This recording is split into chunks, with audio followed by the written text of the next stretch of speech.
"You're so goddamn selfish," said she to her he, a boy completely void of sexuality, trapped in the mind of, she guessed, a buffoon. It was truly quite clear that she'd left far too soon.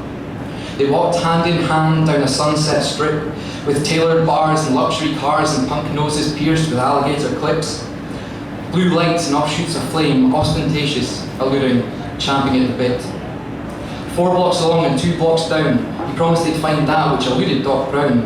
A slice of town locked away just for themselves, where they could be quite alone, held like sea inside shells and talk their problems out of limbo. He promised all this with his grin, white as hell.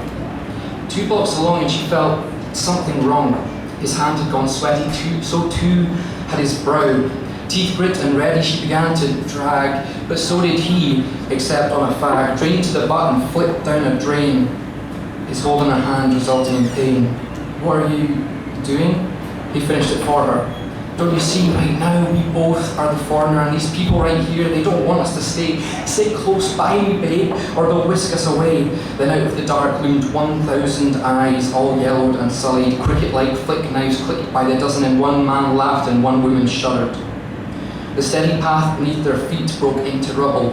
No way, she thought, did Doc Brown go to such trouble to find what can never be down these streets. But she must trust her buffoon before they both get themselves beat.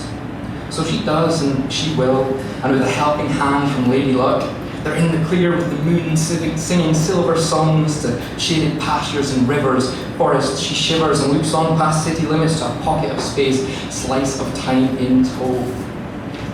The grip on her hand softens. He stretches out and pulls her wonderfully with him over a field bathed in light, white golden barley tickling their ankles, crickets playing violin legs with deafening subtlety to drown out the clicks of knives long left behind. Up ahead grows a tree at a rate of knots, the old fellow's withered fingers scraping the sky's ceiling, tree-sap tears bleeding for the love of the pair skipping towards him. She mimics those tears with once of her own, her beloved buffoon. Who would have known he'd be so thoughtful, so willing to change? "At last we're alone, just you and just me," he said, and she thought at long last that she was his she. "Of all of tonight, this place is the best." He grinned while she spoke as they lay down to rest in the roots of the old man holding up the sky. He kissed her softly on the neck, placed his hand on her thigh. She kissed his forehead, still damp, but the salt tasted sweet, and he shuffled in close till their stomachs did meet. "Not now," she whispered. "Come on, it can't hurt," he retorted with zeal, his hand up her shirt. "My love," she persisted, "this isn't the time," but his hands, like the tree, kept reaching. "You're mine, and I'm yours," she promised.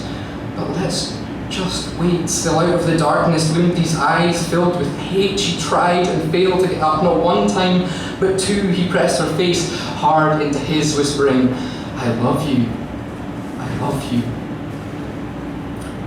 She opened her eyes once it was all done to see it smoking a cigarette, burning the night with a rough orange glow.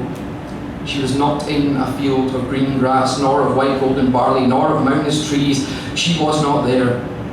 She lay among a bed of disused electrical wires, copper pipe, long stretching gustering running up the walls of a ramshackle comms tower topped with satellite dishes that blotted out the stars. She sat up and saw the old town, covered in weeds, some knee-high, some dead and decaying, all ugly, all sad. She watched it drop a cigarette in the dregs of a beer can, hack up a globule of phlegm and spit it between legs scratched with buggery. She saw her own flesh, though it was not as she had remembered it. She pulled back on her tights, she felt the crotch of them dampen. She shed a final tear. "I love you," it said dryly, over shoulder.